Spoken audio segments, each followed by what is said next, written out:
Pero pronto comprendí que si quería ser abogado, rico y honorable, iba a estar en japonés.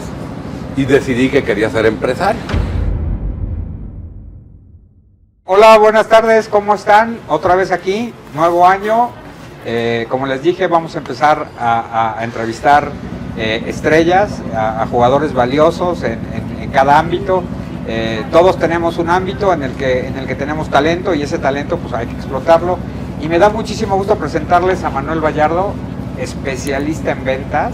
Lo vamos a conocer su historia y nos va a dar algunos tips para que seamos mejores vendedores. Acuérdense que hay que vender no solo con los clientes, hay que vendernos con nosotros mismos, con la esposa, con la familia, con los hijos. Hay que venderse siempre, sí, incluso para pedir algo. ¿Es así o no es así? Así es. ¿Es así? Así es. A ver, Manuel, platícanos, ¿por qué ventas? ¿Cómo empiezas a vender? ¿Cómo te desarrollas en esta área? Mira, yo fui un niño muy triste, un adolescente muy acomplejado, cero confianza en mí mismo. Tenía miedo de todo. Tuve un padre extraordinario. Yo soy de Tepic Nayarit, de allá somos. Mi padre fue magistrado durante 18 años, fue presidente del tribunal, fue presidente de la Junta de Conciliación y Arbitraje y fue abogado de las principales compañías de Nayarit, incluyendo Tabaco en Rama, Sociedad Anónima, que después se convirtió en Tabamex. Lo notable de todo esto es que mi padre no era político. Él jamás perteneció a ningún partido, mucho menos al PRI, que en aquel entonces era el que rifaba. ¿Estás de acuerdo que es dificilísimo llegar a la posición más encumbrada, que es presidente del tribunal, correcto, sin ser político? Correcto. Pero además tenía otra cuestión, era extremadamente honorable. Habrás adivinado que no hizo dinero. Claro. Y él nos grabó como con fuego la cuestión de ser honorables. Hijo, que puedas ver directamente a los ojos de la gente, que puedas andar con tu frente en alto, que nadie te señale por la calle diciendo, mira, ahí va ese ratero.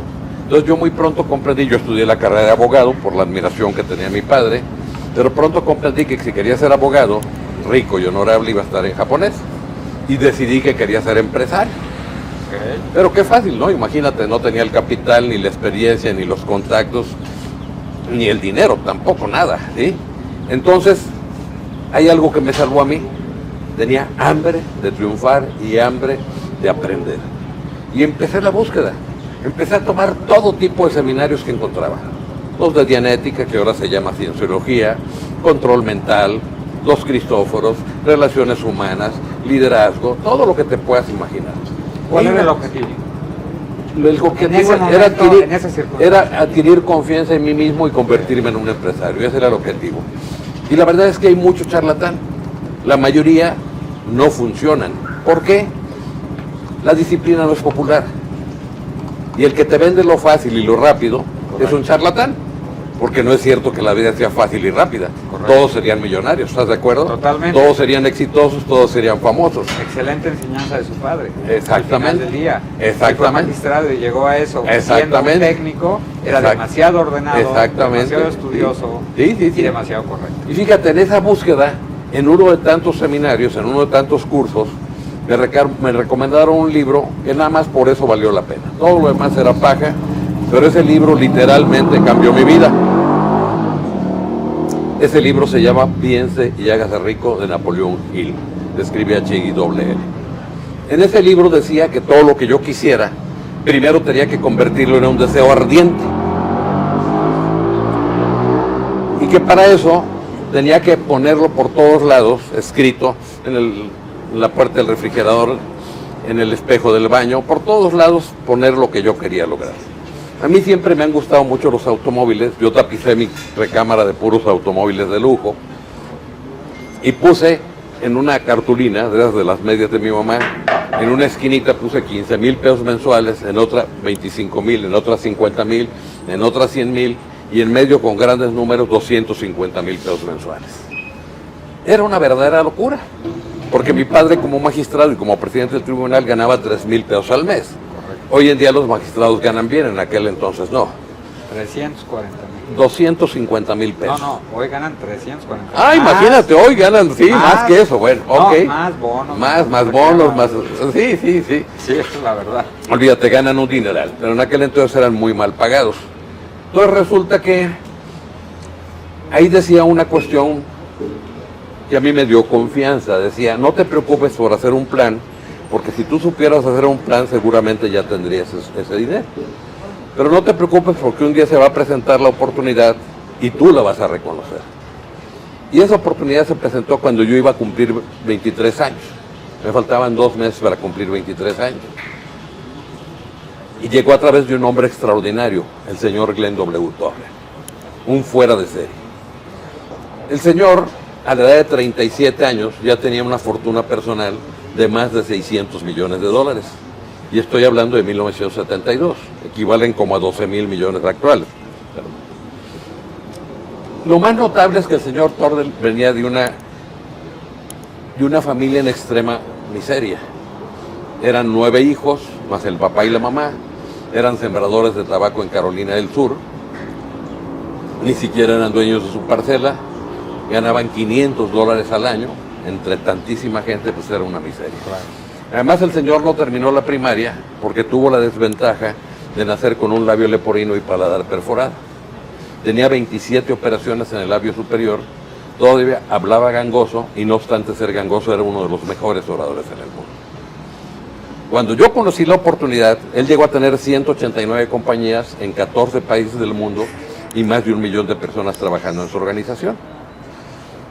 Él vendía franquicias. Gracias a que mi abuelo era muy, muy rico y cuando murió heredó a mi papá en vida, yo tuve la oportunidad de que mi padre me prestara el dinero para comprar una franquicia con el señor Glenn W. Turner. No fue fácil. Se vendían franquicias. Primero, a la venta de franquicias, era una franquicia de cosméticos, ¿te imaginas? Imagínate el Tepic Nayarit que no habrán dicho, ¿no? Oye, que Manuel se anda dedicando a los cosméticos. Oye, qué raro, tan machito que se veía. Nunca pensamos que le fuera a dar por ese lado y la verdad no se te quita nada por vender cosméticos. Pero al principio, antes de lanzar lo que era el producto, era la venta de franquicias. Te darás cuenta que en 1972 las franquicias era algo nuevo. Claro. Era algo medio intangible y valía el equivalente a unos 800,000 pesos de ahorita. Entonces no era fácil de vender. Lógico, yo con mi inseguridad, la inseguridad te vuelve torpe. No es que no fuera inteligente, yo pensaba, no soy tonto, lo que pasa es que soy torpe por mi inseguridad. Y empecé a cambiar poco a poco. Al principio yo no ganaba nada. Gracias a que mi padre ya era rico, pues él me refaccionaba todo el tiempo. Todo el tiempo que tardé en aprender, pues él me refaccionaba. Me tomó 3 años empezar a ganar.